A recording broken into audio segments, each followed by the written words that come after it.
계시록 13장이 상당히 중요한 장이라고 합니다. 그래서 신천지뿐 아니라 모든 이단들이 13장 해석을 가지고 교리를 만들었어요.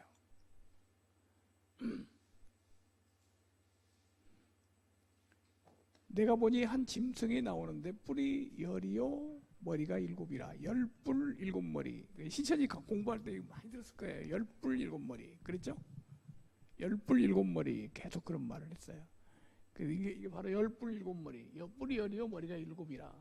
그 뿔에는 열 면류관이 있고 머리들에는 참남한 이름들이 있더라. 이 계시록 13장 끝부분에 가니까 이 열뿔 일곱 머리가 앞에 나오고 그 다음에 끝부분에 가니까 뭐가 나오냐면 666 얘기가 나와요. 저가 모든 자고 작은 자나 큰 자나 부자나 빈궁한 자나 자유한 자나 종들로 오른손이나 이마에 표를 받게 하고, 짐승의 표죠. 누구든지 이 표를 가진 자 외에는 매매를 못하게 하니, 이 표는 곧 짐승의 이름이나 그 이름의 수라. 지혜가 여기 있으니 총명 있는 자는 짐승의 수를 세어보라. 그 수는 사람의 수니 666이라. 요거 신천지에서 많이 공부를 했고 알았을 거예요. 자, 신천지에서 해석하는 내용부터 한번 확인해 봅시다. 과연 신천지에서 하는 말이 맞는지. 먼저 이만희 주장. 1절. 바다에서. 이 짐승이 어디서 나와요? 바다. 그래서 바다가 뭐냐, 이렇게 이제 단어를 하나씩 설명을 하는 거죠. 신천지 교리 방법이에요. 바다는 종교 세상이다, 이렇게 가르칩니다. 그다음에 바다에서 짐승이 나오는데 이 짐승이 뭐냐? 짐승은 청지기 교육원이다. 열뿔 일곱 머리 가진 짐승을 청지기 교육원이라고 해요. 열뿔이 뭐냐? 그러면 뿔이 10개 달렸으니까 열뿔이 뭐냐? 열뿔은 열장로다. 그리고 일곱 머리가 뭐냐? 이 짐승이 바다에서 올라오는데 뿔이 10개가 달리고 머리가 7개가 달렸어. 그러니까 열뿔 일곱 머리, 그렇게 말한단 말이에요. 열뿔은 뭐냐면 열장로고, 일곱 머리는 일곱 목자다, 이렇게 설명합니다.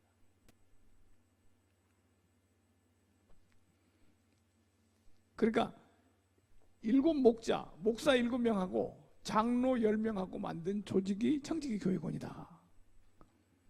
11절부터 보니까 또 다른 짐승이 올라오는데 두 번째 짐승이에요. 땅에서 올라와요. 이 짐승은 첫 번째 짐승은 바다에서 나오고 두 번째 짐승은 땅에서 나오는데, 땅, 바다 요거를 다르게 해석을 합니다. 바다는 종교세상. 그러니까 종교세상이란 말이 일반 교계를 말하고 있어요. 그 다음에 땅은 뭐냐? 땅은 첫 장막이다, 이렇게 해석을 합니다. 그 다음 새끼양 같은 짐승이 나와요.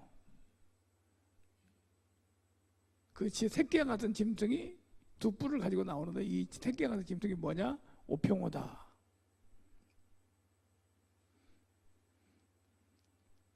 그 다음에 이 새끼양한테는 뿔이 2개가 있어요.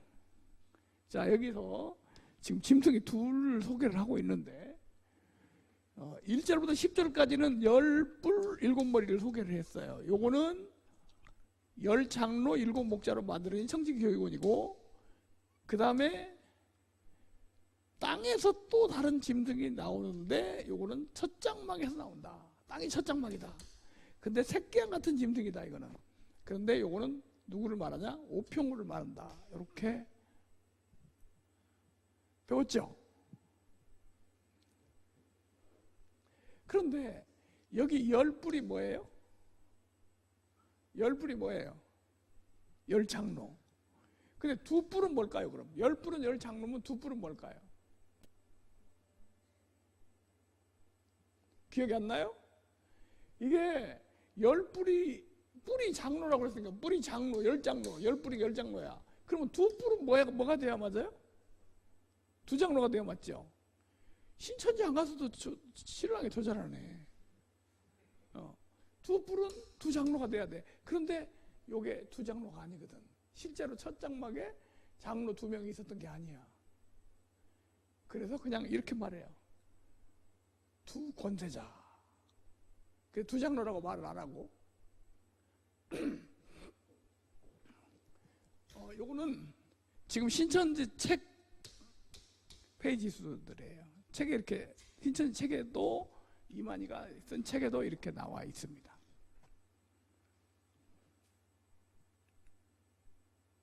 666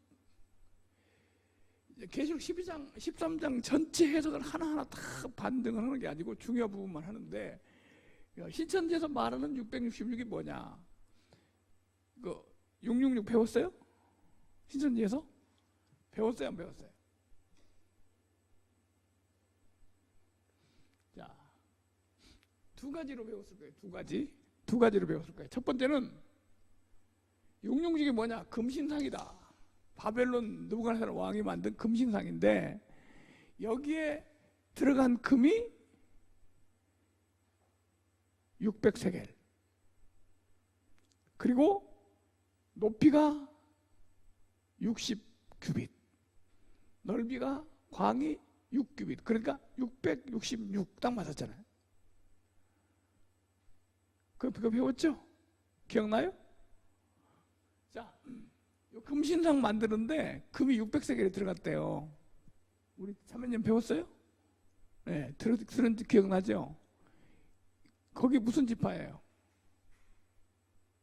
마띠아, 마태, 여기는 요한. 마태에서는 배웠는데 여기는 안 배웠네.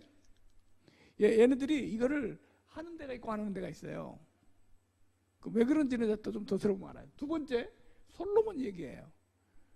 솔로몬이 666 금 달란트를 세금으로 거뒀다 하는 말이 성경에 있기 때문에, 솔로몬이 이방 여인하고 다윗이 이방 여인인 밧세바하고 결혼해가지고, 해쪽 속의 여인 밧세바하고 결혼해가지고 낳은 아들이 솔로몬인데, 이 솔로몬이 오평호하고 해당되는 그런 비슷한 사람이다 이거야. 그래가지고 이 솔로몬을 통해서 짐승의 표를 받게 되니까, 이게 솔로몬의 이 얘기가 짐승의 표로 연결이 돼서 소개를 하는 겁니다. 그 중요한 인물이 누구냐면 밧세바예요. 솔로몬이 어머니 밧세바.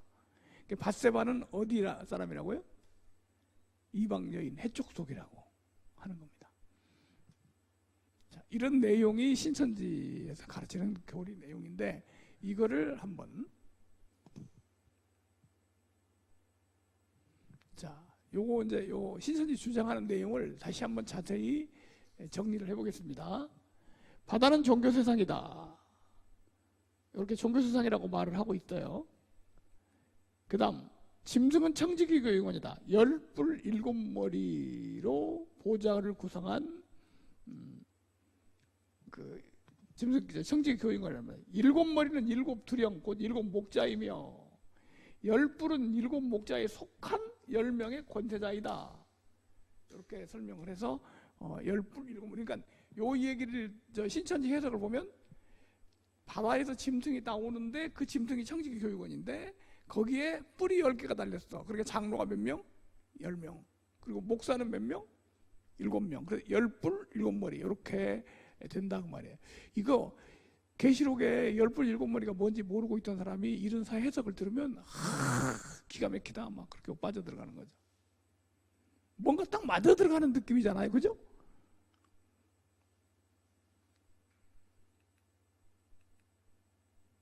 열뿔은 10장로, 7머리는 7목자이며 10뿔은 7목자에게 속한 10권세장이다. 7머리는 7목자이며 10뿔은 7목자에게 속한 10명의 권세자. 계속 같은 말을 합니다. 그래서 여기 7목자에게 속한, 청지기 교육에 속한 10장로를 말한다. 그런 뜻이에요. 새끼양 같은 짐승, 이건 오평호다. 이렇게 말을 하고 있습니다. 두 뿔은 두 권세자이다. 땅에서 올라온 짐승은 바다에 들어온 짐승, 곧 이방 목자와 하나가 된 장막성전 출신이다. 그러니까 오평과 장막성전 출신이라는 거죠.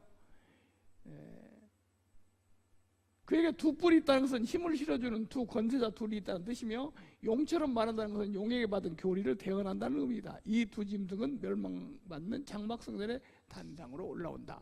이렇게 설명을 하고 있습니다. 짐승의표 666에 대해서 요거 안 들어보신 분이 있다고 그래서 실제로 한번 느부갓네살의 금신상을 소개하는데 계시라는 책 239페이지에 이렇게 말하고 있습니다. 이 짐승의 이름을 666이라고 한 것은 이제 666 해석하는 거예요.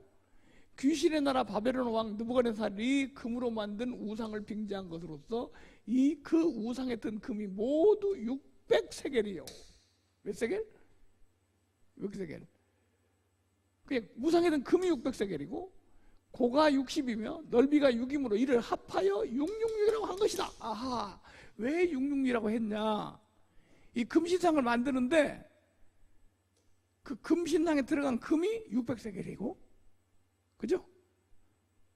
그 다음에 고가 60규빗이야, 규빗. 그리고 광이 6규빗이야. 그러니까 딱 맞네. 666. 그래서 계시록에 666이라고 한 것이다. 이렇게 설명을 했어요. 이거를 처음에 신천지에서 이거 가르치니까 막 사람들이 막 이야, 성경이 막 기가 막히게 풀어준 거야. 666이 딱 맞아버렸어요.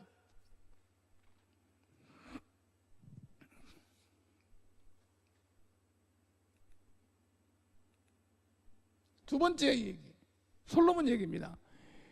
금신상 얘기는요, 나중에 책에서 뺐거든요. 그래서 가르치는 데가 있고 안 가르치는 데가 있어요. 근데 밧세바 얘기는 다 가르쳐요. 지금도 가르치고 있어요. 밧세바 얘기 들었죠? 그죠? 자, 밧세바 얘기를 보면 다윗은 가나안 7족과는 혼인도 하지 말고 아껴보지도 말고 쳐 죽이라는 하나님의 금령을 무시하고, 잘 보세요. 가나안 7족 중 해쪽 속의 여인 밧세바를 취하여 그에게서 난 솔로몬을 자기 후임의 왕으로 세워 치리하게 하였다. 계시 239페이지에 나오는 얘기예요. 그러니까 이 밧세바가 어디 나라 사람이에요? 해쪽 속. 해쪽 속의 여인이라고 부르고 있습니다. 이거는 그냥 한 게 아니고 이만희가 계시를 봐서 쓴 거예요. 뭘 봐서 썼어요? 계시.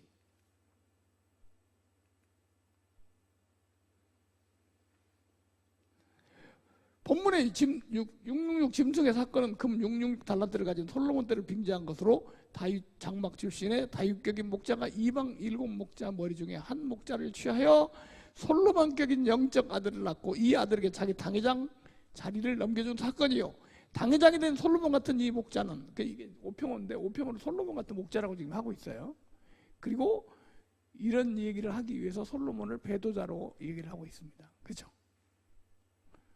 솔로몬 같은 이 목자는 이방 가나안 치족과 같은 이방 교단 7 목자를 끌어들여 선민의 장막에 들어오게 하였고, 솔로몬이 이스라엘 백성으로 하여금 이방신에게 절하게 한 것 같이 이 짐승 같은 교권자들로 금촛대 장막을 삼키고 자기들의 이름으로 성도의 이마와 오른손에 표하게 한 것이다.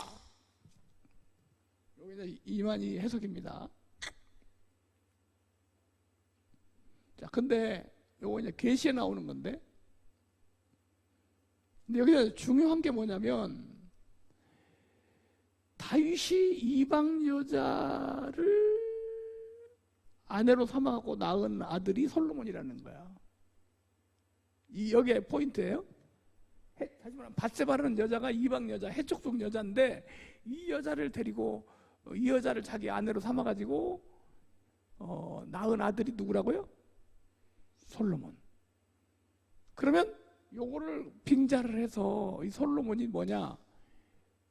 이방 교단을 끌어들여 가지고 낳은 아들이 바로 오평호다. 이렇게 설명을 하는 거죠. 그럼 여기서 포인트가 누구냐? 밧세바가 해쪽 속이어야 맞아요. 해쪽 속 맞죠? 자, 그럼 지금부터 반증을 시작합니다. 지금 여기서 말하고 있는 신천지 교리를 지금 내가 설명했어요. 근데 여기서부터 신천지 이 교리가 뭐가 잘못됐는지 하나씩 한번 보겠습니다.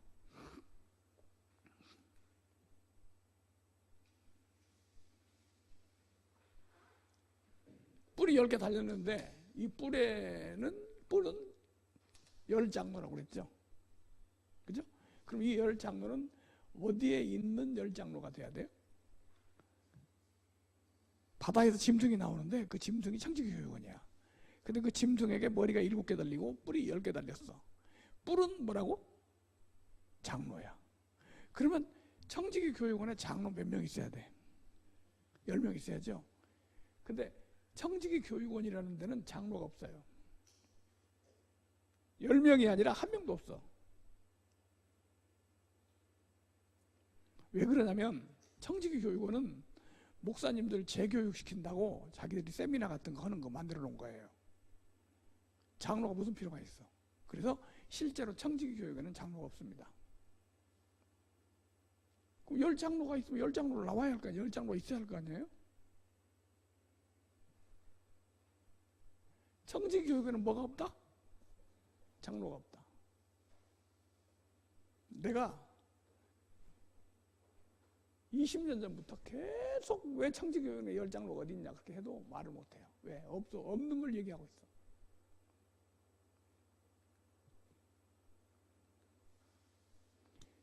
청지기교육에는 반드시 2가지가 있어야 돼요. 7머리, 목자가 7명 있어야 돼. 그죠? 그리고 장로가 10명 있어야 돼요. 근데 우선 이제 요건 이따 얘기하고 10 장로가 없어요. 청지교회에 무슨 장로가 있어.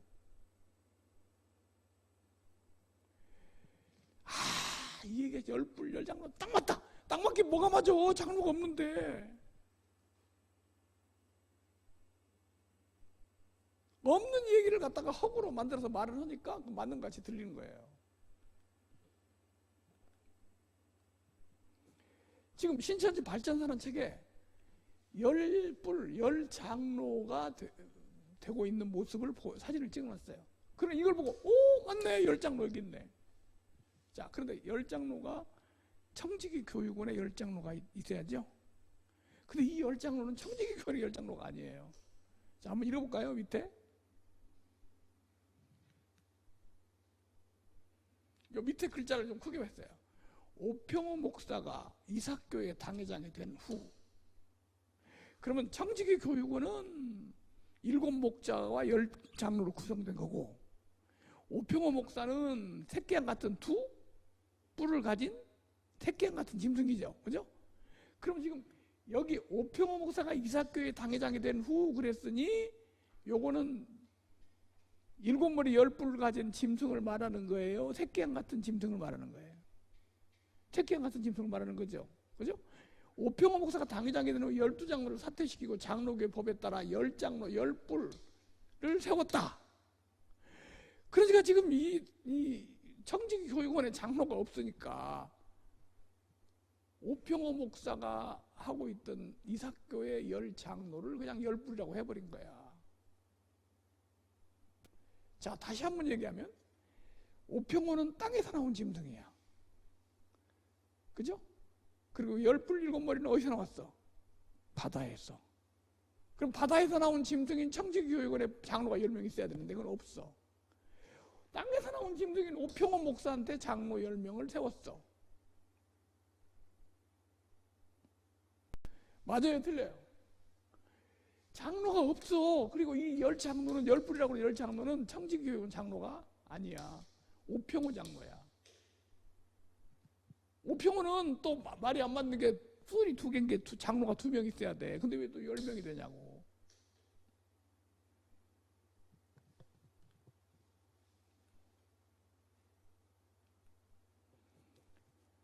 종교세계 관심사에는 청지기교육원을 소개하고 있어요. 청지기교육 소개하는 내용이 나오는데 장립 10주년 해가지고 청지기교육원 나오는데 목사 4사람 나오고 장로 없어요. 이런 걸 많이 올려놨어. 자기들 책에다가. 자, 청지기교육원에 있는 장로를 소개하는 광고나 그런 근거는 하나도 되지 못했어요. 없어요. 그러니까 열불 일곱 머리 자체가 벌써 허구야, 허구. 전혀 맞지 않는. 자, 그 다음 두 번째, 청지기 교육원의 일곱 목자가 아니다. 청지기 교육원의 목자가 몇 명? 배웠죠? 이름까지 외웠지? 청지기 교육원 일곱 목사, 일곱 목자 외웠죠? 그죠? 그런데 청지기 교육원은 일곱 목자가 있었던 데가 없어요. 청지기 교육은 무슨 일곱 목자야? 자, 청지기 교육원 하나, 둘, 셋, 넷, 네 명이죠? 청지기 교육원 축발전 하나, 둘, 셋, 넷, 다섯, 여섯 명이죠? 일곱 목자가 어디가 있어? 이게 3명으로 시작해가지고 4명 됐다가 5명 됐다가 6명 됐다가 왔다 갔다 하는데 이상하게도 7명 될 데가 없었어. 근데 청지교육 일곱 목자 계속 하니까 이 사람들이 일곱 목자가 청지기 교육원 목자인가 보다 이렇게 생각하는 거지. 그리고 자 보세요. 짐승이 2마리가 나왔어. 하나는 오평호야, 하나는 청지기 교육원이야. 그러면 2마리 중에 하나는 오평호니까 다른 짐승이잖아, 오평호가. 그러니까 청지기 교육원에 속한 7머리 중에 하나가 될 수 있어요, 없어요? 짐승이 다르니까.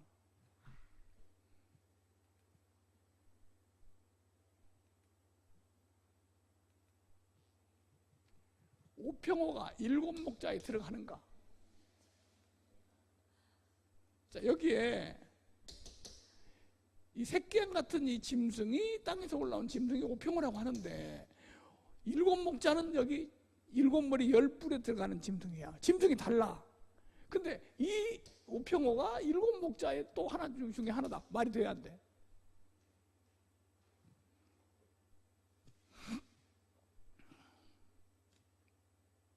여기 이제 전국 목회자 재직을 위한 청지기 훈련 해가지고 이제 청지기 교육원에서 이제 광고를 내고 있는데 여기에 탁성환, 원세호, 탁명환, 김정두, 오평호. 오평호가 꼭 들어가요. 이거는 말이 안 돼. 진천지에서도 오평호를 7목자 중에 하나라고 그래. 그건 말이 안 되지. 그죠? 오평호는 딴 짐승이잖아.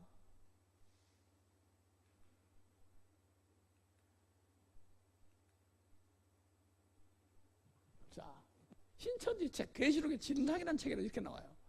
그러므로 이 우상은 7머리 가운데 하나인 자로, 오평호를 지금 소개하는데 7머리 가운데 하나인 자로, 그가 백성들 앞에서 우상으로 군림한 자요 모든 자로 하여금 오른손이라 이 말에 포를 받게 한 자이다. 오평호가 이 짐승이 우상을 만드는데 오평호는 7머리 가운데 하나인 자.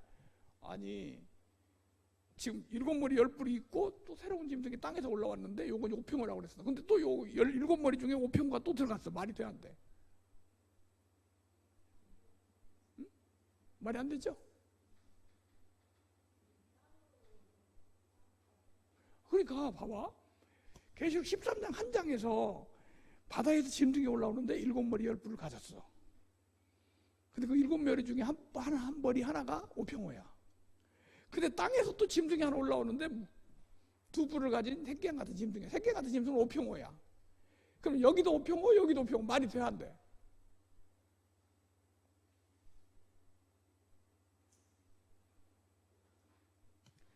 그리고 8째 왕은 다른 인물이 아니라 용의 7머리 중에 하나이기 때문에 꼭 7머리 중에 하나라고 오평호를 소개합니다. 7대 속한 자라고 강조한 것이다. 이도 종래의 멸망으로 들어가게 된다. 자, 7머리 중에 하나가 이제 오평호야. 이게 오평호라고 해. 바다에서 올라온 짐승이야, 오평호. 근데 땅에서 올라온 짐승이 있어. 근데 땅에서 올라온 짐승도 누구야? 이게 오평호야. 아니 이 오평호하고 이 오평호가 어떻게 된 거야? 아, 여기를 오평호라고 했으면 여기를 사평호라고 하든지, 어? 신천지 교리를 우리가 살펴보면요, 실상 살펴보면 꼭 이렇게 혼란스럽게 안 맞아요. 딱딱 맞아 들어가지가 않아. 왜? 아닌 걸 갖다 붙여놨으니까 안 맞는 거예요. 그 다음, 일곱 머리, 열뿔 일곱 머리가 만든 우상이 있어. 우상을 만들더라 그랬죠? 열뿔 일곱 머리가 하는 짓이 뭐냐면 우상을 만드는 거야. 응? 우상을 만드는데 그 우상이 뭐냐? 일곱 머리 중에 하나가 또 우상이래. 자, 이거 보세요. 이거 봐요. 짐승 앞에서 받은 바 이적을 행함으로 땅에 거하는 자들을 미혹하여 땅에 거하는 자들에게 이르기를 칼에 상하였다가 살아난 짐승을 위하여 우상을 만들라 하더라. 뭘 만들라? 우상. 그럼 이 우상이 뭐냐를 신천지가 소개를 해요. 우상이 뭐냐? 제가 권세를 받아 그 짐승의 우상에게, 이제 이 짐승이 만들어 놓은 우상이죠. 우상에게 생기를 주어 그 짐승의 우상으로 말하게 하고 짐승의 우상에 경배하지 않냐는 무엇이든지 죽이게 하니라. 여기서 열뿔 일곱 머리가 만들어 놓은 짐승, 아니죠, 우상. 짐승은 열뿔 일곱 머리고 열뿔 일곱 머리가 우상을 만들었죠. 근데 그 우상이 뭐냐라고 이제 해석을 하는데,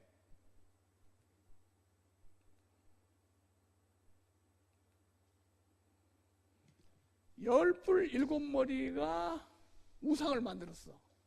그러면 우상은 열뿔 일곱 머리하고 다른 짐승이 돼야 되잖아. 그지? 그런데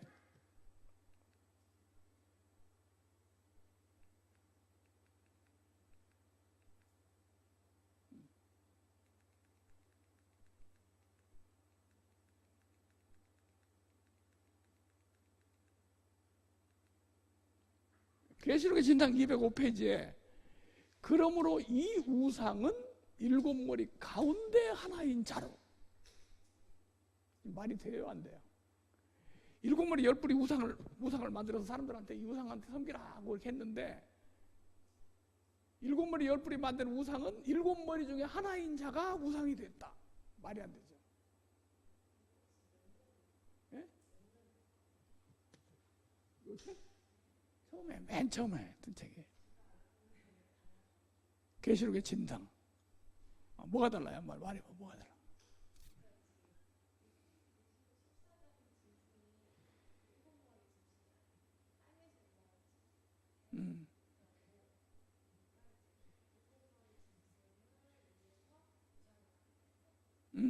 그랬어요? 그 말도 뭐 상관없어요. 그러면 이 우상을 누가 만들었냐면 땅에서 올라온 짐승이 우평우가 만들었죠. 그렇죠? 그러면 우평우가 만들었으면 우평우가 다른 우상을 만들어야 하잖아. 근데 여기 보세요. 그러므로 이 우상은 일곱 머리 가운데 하나인 자로, 우평우가 우상이라는 거예요. 우평우가. 우상이 뭐냐? 일곱 머리 가운데 하나인 자래. 그리고 오른손에 이만 표밖에 안 자. 그게 우평우가 우상이야. 우평우가 지가 저를 우상으로 만들었나?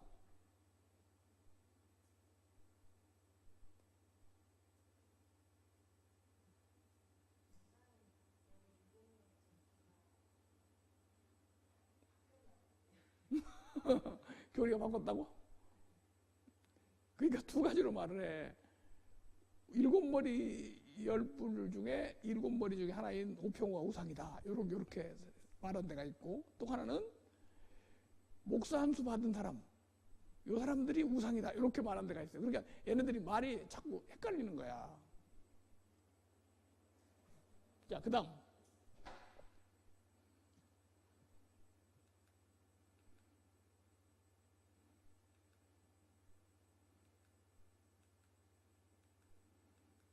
그러니까 우평우가 일곱 목자 중에 하나로 들어가면 된다, 안 된다? 말이 안 되는 거죠. 자, 요 얘기 아까 했고, 우상 얘기했고,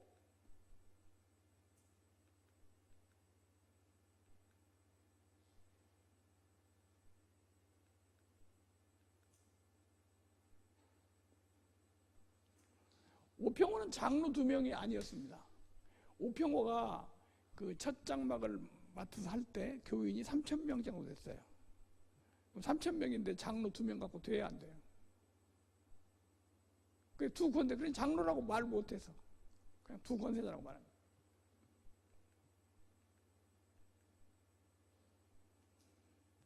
자, 7번째, 청지기 교육원은 신성모독하는 이름이 없다.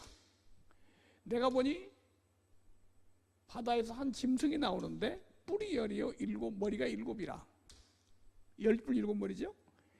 그 뿔에는 10면류관이 있고 그 머리들에는, 이 중요한 말이 있어요, 참남한 이름들이 있더라. 10뿔 7머리 특징 중에 하나가 참남된 이름이에요. 무슨 이름? 참남된 이름. 참남이 무슨 뜻이죠? 10뿔 7, 이게 10뿔 7머리야. 뭘로 보냐? 이 이름들이 참남된 이름들이 쫙 있는 거야. 참남된 이름이 뭘까요? 참남된 이름. 그게 무슨 뜻인지 아세요?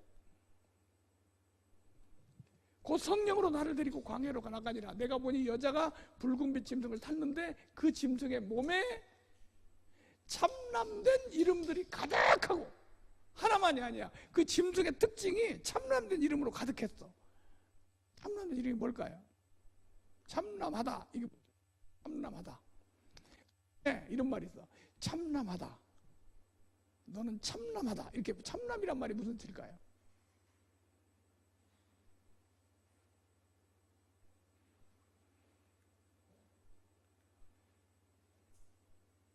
또 짐승이 큰 말과 참남된 말은, 이 짐승의 특징은 참남이야. 참남.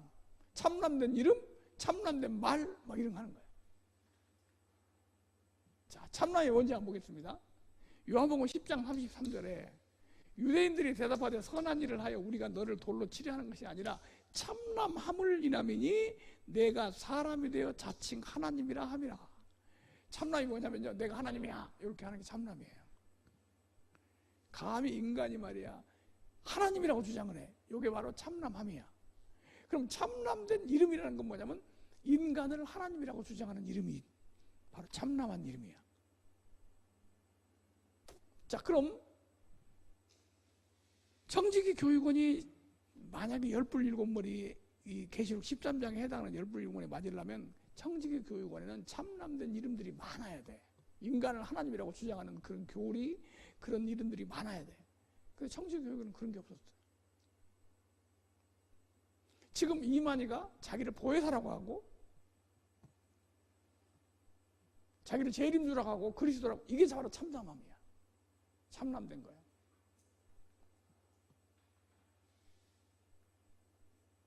그래서 참남이란 말을 신성모독이라고 그래요. 뭐라고요?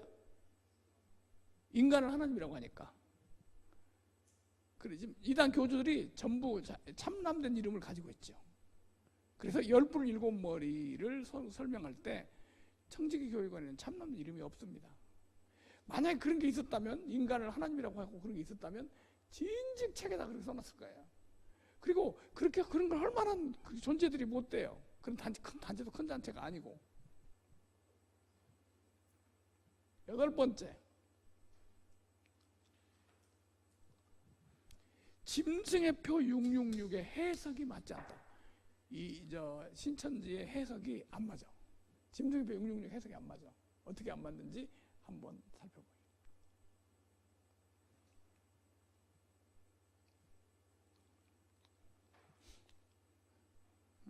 어떤 사람이 그러더라고. 그래서 짐승의 표 666 그거 맞잖아요. 강의를 듣다가 그래서 내가 그랬어요. 만약에 짐승의 표 666이 성경에 666 말한 게 신천지 해석하고 맞으면 나 신천지 가서 나도 신천지로 개종한다. 다른 거 다 틀리고 그거 맞아도 나 신천지로 개종할게.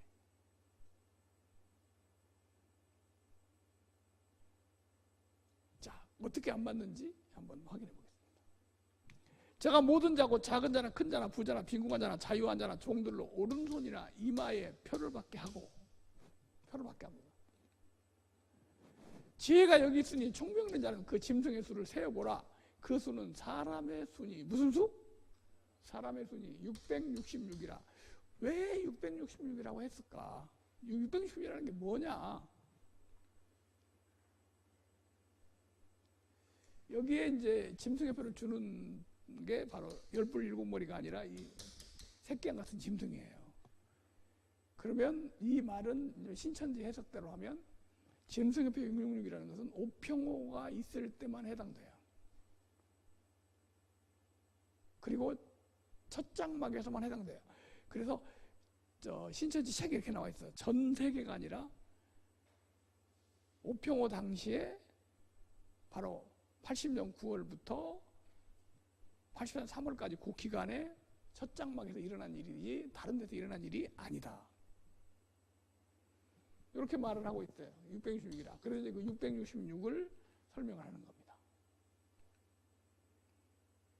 오평호에 의해서 666을 받아요. 그럼 오평호 모르는 사람은 666 받을 수가 없어요. 그죠? 그러면 이제 앞으로도 666 받을 수가 없고, 그때 몇 사람만 받은 거야. 아무 걱정 안 해도 돼. 신천지 해석대로 하면. 그 전과 후에 오평호 없는 때는 666이 있을 수가 없어요. 첫 번째, 금신상으로 해석하는 것. 뭘로 해석하는 거? 금신상. 자, 금신상 얘기 들었다고 그랬죠? 여기는 안 들었다고 했죠? 안 들었어도 책에 나오니까 책을 보면 돼요. 자, 이 책에 뭐라고 나오냐?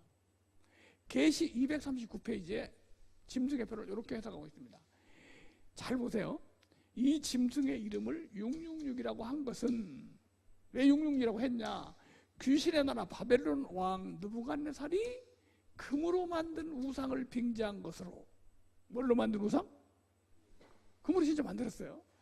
그리고 성경을 여기 딱 써놨어. 다니엘 3장 1절부터 7절까지. 그 우상에 든 금이 모두 600세겔이요. 고가 60이며 넓이가 6이므로 이를 합하여 666이라고 한 것이다. 와, 어떻게 이렇게 딱 맞을까? 기가 막히네요. 그죠? 자, 그럼 다시 한번 봅시다. 다니엘 3장 1절부터 7절까지 보면 그 우상에 든 금은 얼마고? 600세겔이야. 그런데 여기다가 또 왕상 10장 16절을 써놨어요. 그리고 고가 60이며 넓이가 6이므로 이를 합하여 666이라고 한 것이다. 그럼 우리 다니엘서를 한번 찾아서 보겠습니다. 다니엘 3장을 한번 찾아보겠습니다.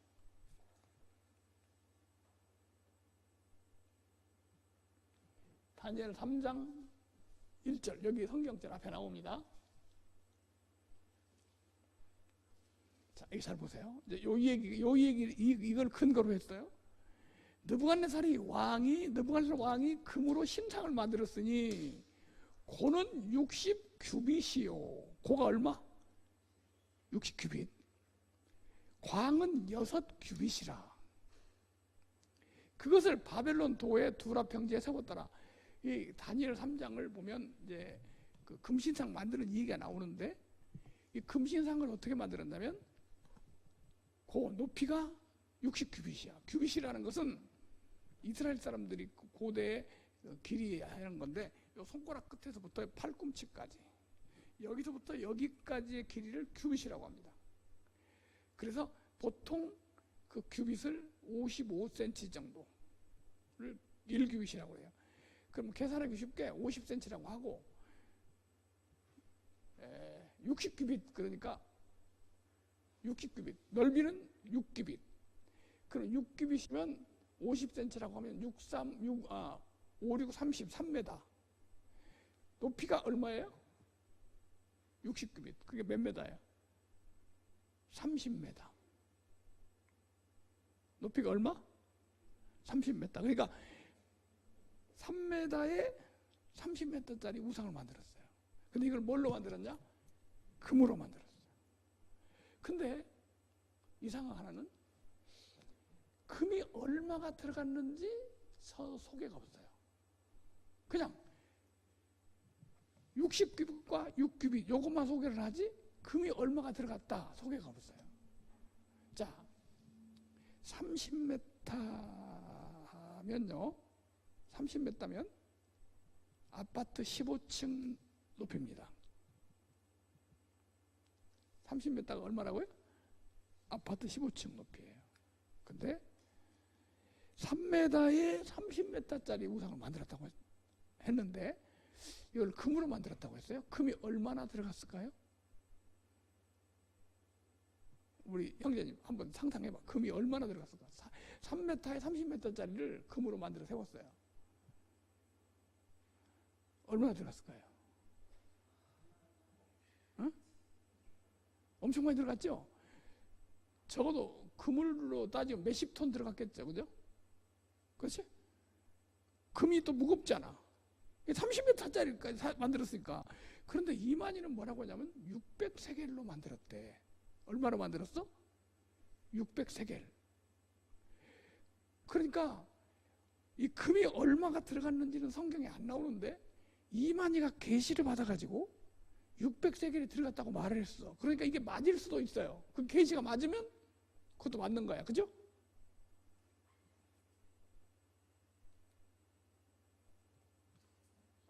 일 규빗 약 50cm, 6규빗 약 3m, 60규빗 약 30m 이런 우상을 만들었는데 광 3m, 고 30m, 아파트 15층 높이입니다. 그런데 이 이만희가 계시를 봐서 말하는 게 600세겔이 들어갔다고 했어요. 몇 세겔? 근데 1세겔은 약 12g이에요. 1세겔이 얼마라고요? 12g. 그러면 600세겔이면 약 7.2kg. 금 7.2kg면요 얼마나 되는지 아세요? 크기가? 금 7.2kg.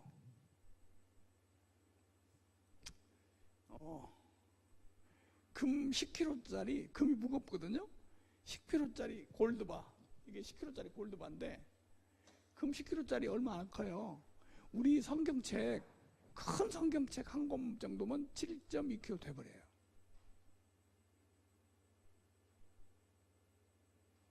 근데 이걸로 얼마짜리를 만들었다고? 30m짜리 우상을 만들었대요. 이게 이만희가 받은 계시야. 거기 가서 들을 때 무조건 맞다고 생각했죠? 맞다. 계산 안 해보고 맞다고 한 거야. 아니 세상에 이런 멍청한 사람들이 어디가 있어. 아니 30m짜리 우상을 만드는데 금 7kg, 7.2kg, 600세겔로 만들었다? 요걸 믿어?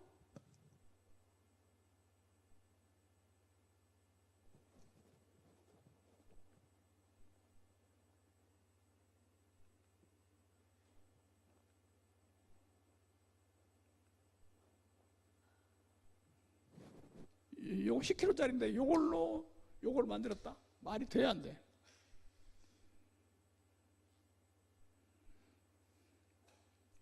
코미디야. 이만희 계시는 코미디입니다.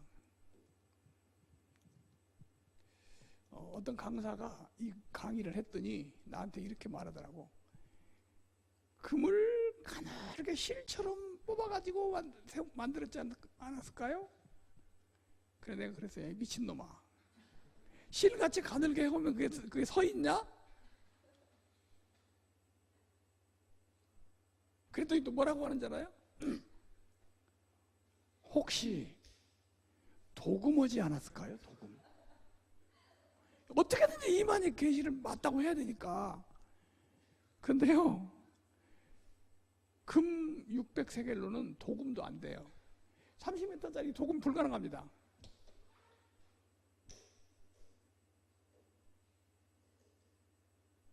아무것도 모르고 그냥 말한 거야. 에? 이거를 다 미쳐갖고 믿고 있어. 이게 신천지야.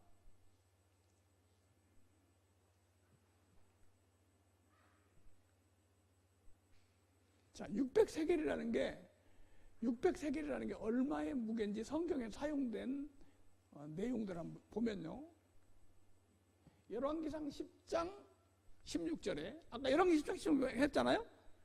솔로몬 왕이 쳐서 느린 금으로 큰 방패 200을 만들었으니 뭘 만들었어? 방패. 방패는 손으로 이렇게 드는 게 방패죠.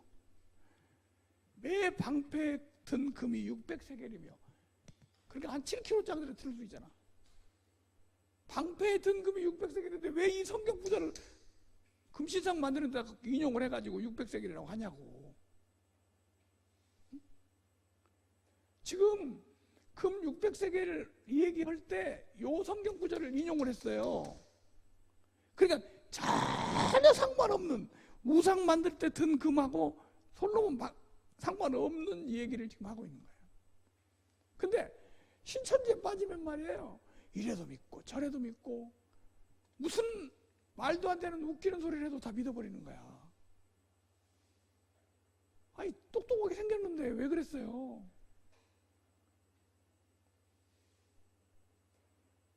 적어도 대학을 나온 지성인들이잖아. 인터넷이나 사전 같은 데 한번 딱 쳐서 보면 세겔 12g 딱 나와. 규빗 55cm 딱 나온다고. 왜 그렇게 그 사람이 하는 말만 듣고 믿어버리는 거야? 자,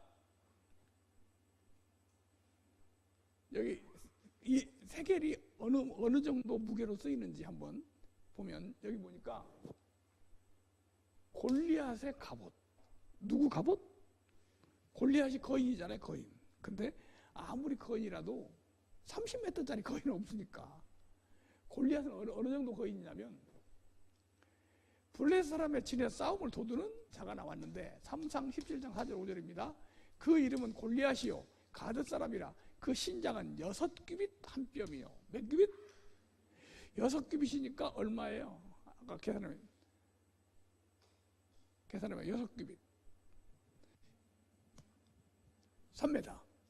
그리고 한 뼘이 더 커. 3m 한 30 정도 되는가 봐. 그러니까 완전 거인이죠. 6규빗 한 뼘이요.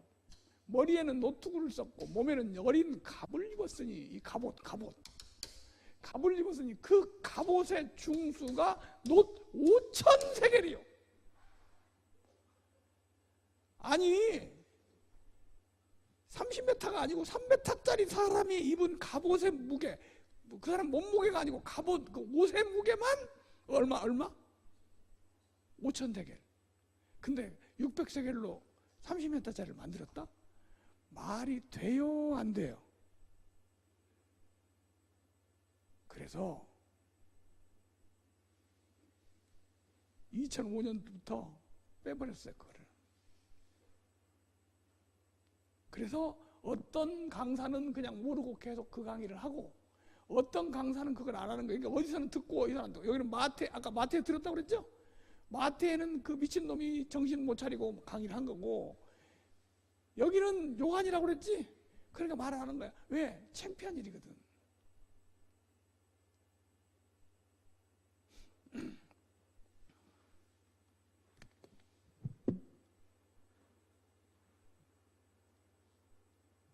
계시 받은 것을 왜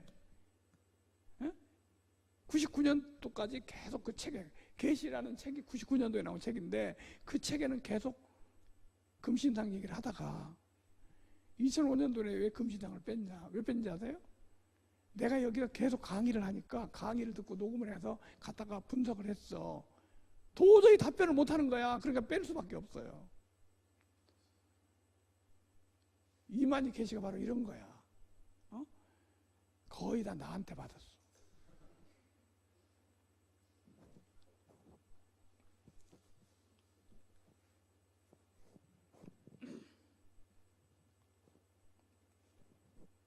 두 번째, 밧세바 얘기.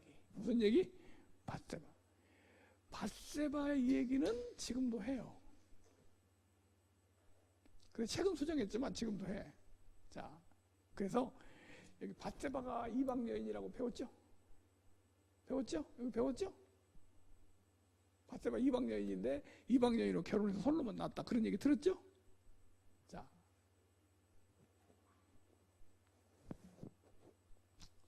계시라는 책 239페이지 보면 이렇게 나옵니다.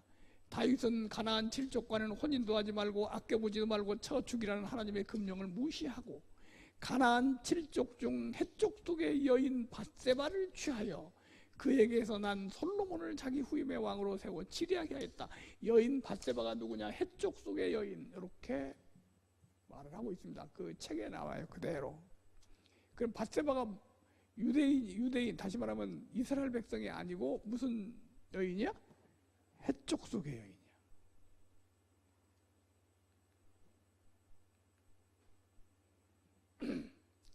본문의 짐승 사건은 금 666달란트를 가진 솔로몬 때를 빙자한 것으로 장막 축신의 다육격인 목자가 유재열이 이방 7목자 머리 중에 한 목자를 취하여 솔로몬격인 영적 아들을 낳고 오평호, 이 아들에게 당회장 자리를 넘겨준 사건이요, 당회장이 된 솔로몬 같은 이 목자는 오평호는 이방 가나안 지족과 이방 교단 7목자를 끌어들여 선민의 장막에 들어오게 하였고, 이방 교단 7목자는 청지기 교육원 7목자를 말하고 있죠. 그러니까 이게 이제 이게 무슨 얘기 갖고 이렇게 했냐면, 다윗이 이방 여인하고 결혼을 해가지고 가나안 칠족하고 결혼하지 말라고 그랬는데 결혼을 해가지고 솔로몬을 낳았어. 요 얘기를 가지고 이제 이 얘기를 만든 거야, 교리를. 그래서 유재열이 청지기 교인하고 손을 잡고 해가지고 낳은 아들이 바로 오평호인데, 오평호가 바로 짐승의 표를 준 사람이다, 이렇게 설명했죠. 그럼 여기서 지금 제일 중요한 게 뭐냐면, 밧세바가 이방 여인이야만 맞아요, 그죠? 근데 밧세바가 이방 여인일까? 해쪽 속일까? 자, 보세요. 내가 여기 어떤 강사 한 사람 강의할 때 쭉 강의를 하는데 계속 틀렸잖아요. 그래서 밧세바가 해쪽독이라고 해야 지금 신천지 교리가 맞는 거야. 밧세바 해쪽독 맞아요? 그러니까 자신이 없거든. 그리고 이렇게 대답을 하더라고. 아닌가요? 지금 거기서 배웠는데 자신이 없어. 하도 하는 것마다 틀렸으니까. 만약에요, 밧세바가 해쪽독이 아니라면 신천지 교리는 다 무너져야 돼. 그죠? 근데 그 강사가 자신이 없는 거예요. 왜냐면 계속 틀렸으니까. 밧세바 해쪽독 맞아요? 그러니까 아닌가요? 자, 이만희가 밧세바를 해쪽독이라고 했던 이유가 뭐냐? 요것 때문에 그래요. 사무엘하 11장 2절에 요걸 근거로 해요. 다윗이 보내어 그 여인을 알아보게 하였더니, 저 목욕하는 여자가 누구냐 알아보라고 그랬잖아요.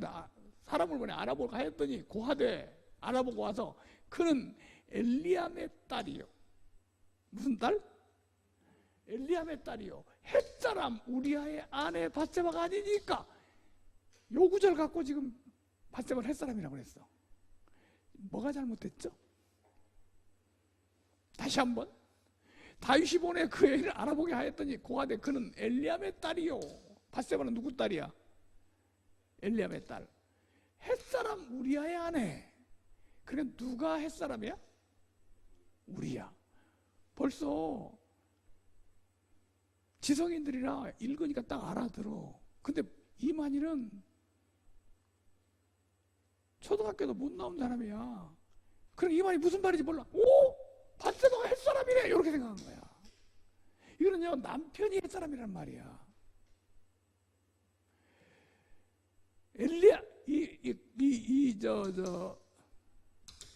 밧세바는 엘리암의 딸이에요. 그게 무슨 말이냐면, 우리 성경을 읽어보면 이스라엘 백성, 정통 이스라엘 백성은 아버지 이름을 항상 넣어요.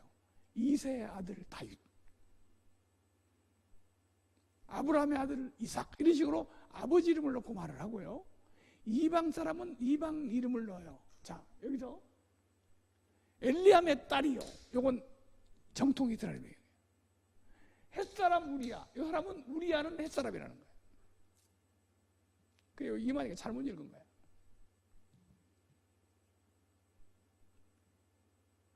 공동번역으로 한번 이 내용을 공동번역으로 읽어보니까 이렇게 되어 있습니다. 다윗이 사령을 보내어 그 여인이 누구인지 알아보게 하니 사령은 돌아와서 그 여인은 엘리암의 딸 밧세바인데 남편은 햇사람 우리야라고 보고하였습니다. 요거를 이렇게 해석해야 되는데 이걸 해석을 못해가지고 밧세바가 햇사람이야 이렇게 해석을 한 거야. 이만희가 그렇게 해석하니까 모든 신천지 신도들이 다 그렇게 믿고 있는 거야. 그래서 신천지 사람들은 밧세바가 이방이냐? 그럼요, 햇사람이죠. 딱 돼서 지금 다 그렇게 알고 있었죠? 밧세바는 정통 이스라엘 백성이야. 이스라엘의 편, 누구누구 아들, 누구누구 딸, 그러면 이게 이스라엘 사람이에요. 성경에 마가 선자, 그럼 엘리암의 딸이거든요. 지금 무슨 딸? 엘리암의 딸. 엘리암의 딸인데 엘리암은 누구냐? 엘리암 여기 나와요. 마가 사람의 손자 아하스베의 아들 엘리벨렛과 길롯 사람 아이도벨의 아들 엘리암과 엘리암은 누구의 아들이요? 아이도벨의 아들이에요. 이 성경을 좀 아는 사람은요, 아이도벨을 그러면 딱 알아요. 아이도벨이 뭔지 알아요?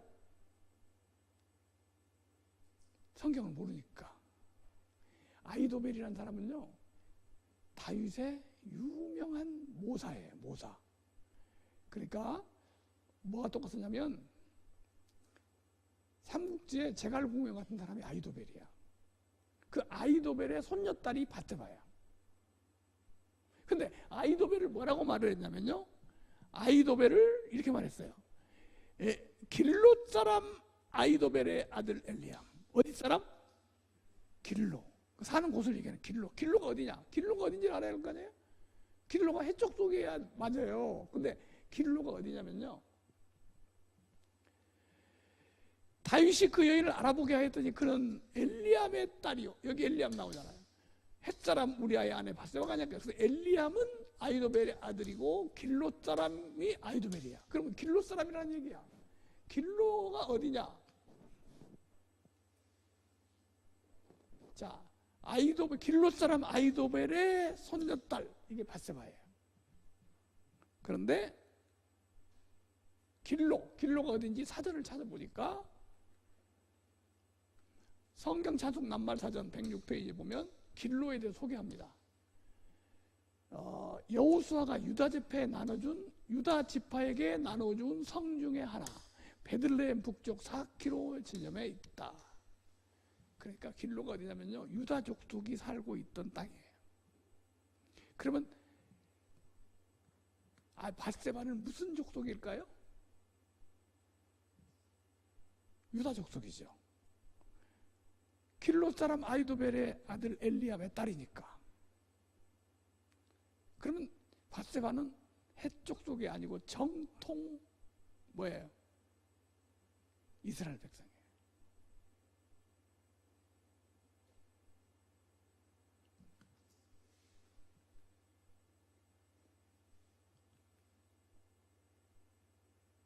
자, 이게 잘 보세요. 재미있는 게 나와요. 내가 처음에 이 말을 하니까 신천지에서 강사들이고 뭐 신천지 오래된 사람들이 그쪽 대답을 해야 할 거 아니에요. 그래서 뭐라고 대답한지 알아요? 웃기는 대답을 하더라고. 햇사람이 밧세바가 해족속이 남편하고 결혼하니까 해족속이 돼버렸다. 이스라엘 백성이 이제 알아. 자녀도 안 돼. 근데 누구하고 결혼하니까? 해족속하고 결혼하니까 해족속이 돼버렸다. 그 말이 맞아요? 자, 잘 보세요. 우리아는 해족속인데 이스라엘로 귀화한 사람이에요. 어디로 귀화했어? 이스라엘. 그래서 다윗의 장군이었어. 원래 뿌리는 해족속인데 어디로 귀화했어? 이스라엘로 귀화했어. 그러니까 말이 안 맞지 또?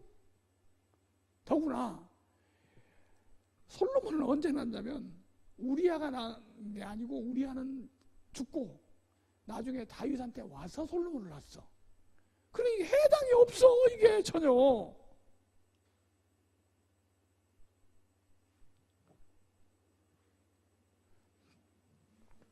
자, 이게 이제 그러니까 책을 수정을 해야 돼. 책에서 잘못 썼으니까 어떻게 수정했나 볼까요?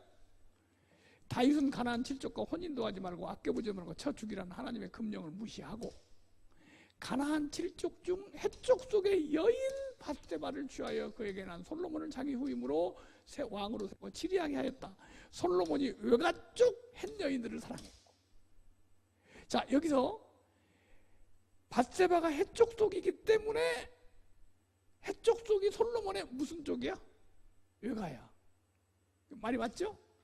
근데 밧세바가 새 족속이 아니라는 게 드러나니까 요 말이 지금 틀려버렸죠. 그래서 2005년도에 새로 쓴 요한계시록 실상에는 요렇게 이제 했습니다. 266페이지에 솔로몬은 다윗이 가나안 7족과는 혼인도 하지 말고 아껴보지도 말고 쳐주기라는 하나님의 금령을 무시하고, 여기까지 똑같아요. 이거하고 가나안 7족 중 헷사람의 아내인 수정했죠. 밧세바를 취하여 낳은 아들이다. 여기까지 해서 여기 요걸 수정한 거야. 그리고 다윗의 뒤를 이어 이스라엘의 왕이 된 솔로몬은 외가족 햇녀인고, 요건 수정을 못했어. 아니 근데 자기 어머니의 전남편 고향이 해족속이야. 근데 다윗한테, 자기 남편이 죽고 다윗한테 시집으로 해결을 해가지고 솔로몬을 낳았는데 어째서 해족속들이 외가족입니까? 외가족 맞아요? 이게 바로 이만희 계시야.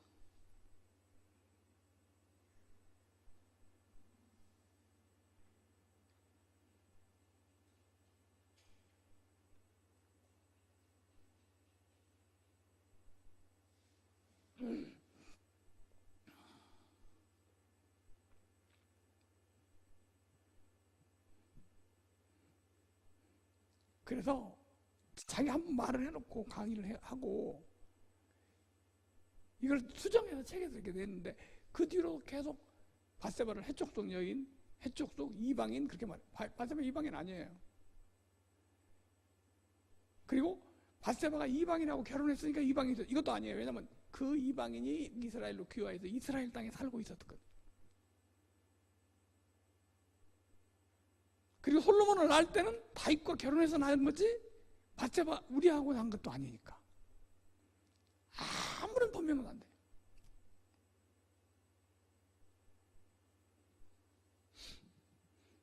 옛날에 신천지 강사 교육 받다가 여기 와서 개종한 청년이 하나 있었어. 여기서 이 밧세바 얘기를 공부를 하더니 혼자 그러더라고. 나쁜 새끼. 막 그러더라고. 그러더니 밖에 나가니까 그때 우리 교회 앞에서 신천지 애들이 와가지고 피켓 들고 시위를 했었어. 이만희가 보내가지고. 그러니까 밖에 나가서 서 있는 신천지 애들한테 가서 성경책을 들고 가서 밧세바가 이방인이야? 밧세바가 해족속이야? 이렇게 물어보는 거야. 그렇다고 하니까 성경을 펴고 뭐가 해족속이냐? 막 그러니까 막 걔네들이 도망다니는 거야. 얼마 대답 못하니까.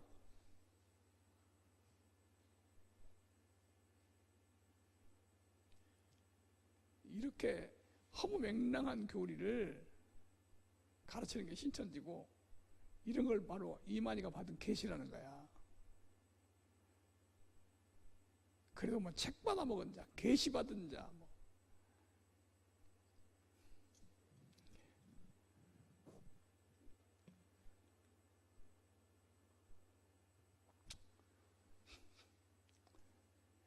이제 2011년도에 나온 요한계시록 실상에는 솔로몬 얘기를 수정을 좀 했어요. 왜? 이거는 수정을 안 하면 여기서 계속 가르치니까. 그래, 수정을 하면 뭐예요? 하나님이 처음에 계시를 줬다가 나 지난번에 너 계시 준 거 잘못했다, 고쳐라 그러겠어요? 계시는 고칠 일이 없어야 되는 거예요. 다니엘 2장과 3장에 바벨론 왕 느부갓네살은 큰 우상이 있었고, 왕이 또 우상 신상을 만들었으니 고는 60규빗이요 광은 6규빗이다. 다윗이 세입금 660달란트로 방패를 만들 때 방패 하나의 등급이 600세겔이다. 다니엘 3장에 느부갓네살 왕이 만든 신상은 왕을 지키기 위한 방패와 같은 것이며, 이제 이 말을 설명을 해야 하잖아. 방패 무게를 금신상 만드는 무게라고 말을 했으니 이게 잘못된 것을 자기들도 자기가 듣고 아는 거야. 아이고 이거 내가 실수했구나. 그래서 뭐라고 변명을 해야 할 거 아니야. 그러니까 이렇게 말하는 거야. 그 우상도 방패와 같은 뜻이 있다. 그래서 이렇게 자기 왕을 지키기 위한 방패와 같은 것이며, 솔로몬 왕이 방패를 만든 것도 자기를 지키기 위한 것이었다. 여기에 든금과 근금 600과 고 60과 광 6을 합하면 666이다. 어때? 이 말이 지금 이해가 됩니까? 아니 지금 이만희가 지금 이렇게 말을 하고 있는 거야. 우상 만들 때 든 금은 600세겔이 아닌 건 사실이야. 그러니까 솔로몬이 방패 만들 때 든 금은 600세겔이야. 근데 느부갓네살이 우상 만든 것은 방패와 같은 뜻이니까 솔로몬의 방패 만든 금 600세겔이라고 해도 상관이 없다. 이런 뜻이지. 근데 그 말이 이해가 가요?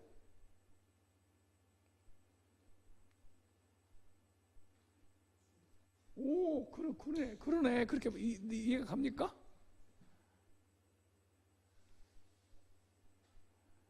요 책이 나와가지고 이런 변명을 써놨을 때 내가 딱 읽어보고 뭐라고 한지 알아요? 미친놈.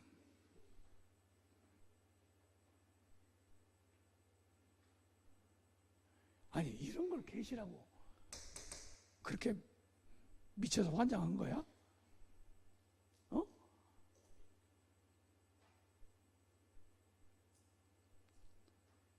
이런 식으로 말을 그냥 해놓고 말이 안 맞으니까 그냥 수정한 게 수백 가지예요. 수백 가지. 한 가지만이 아니고.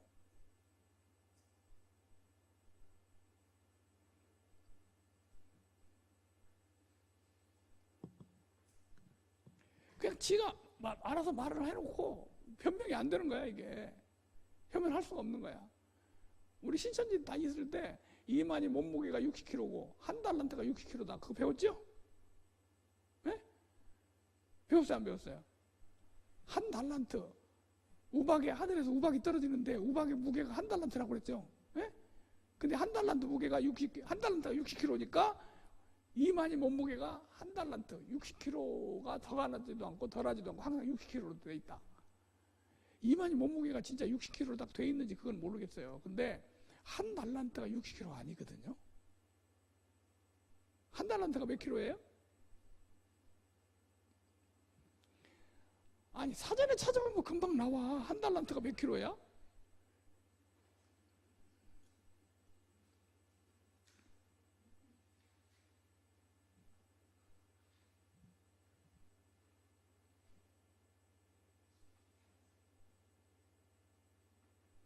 그 핸드폰에 찾아보니까 뭐라고 나와요? 한 달란트.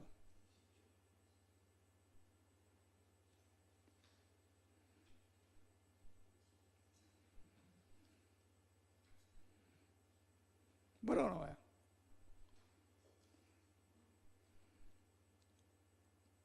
신약에서는 20.4kg다. 이렇게 나오죠?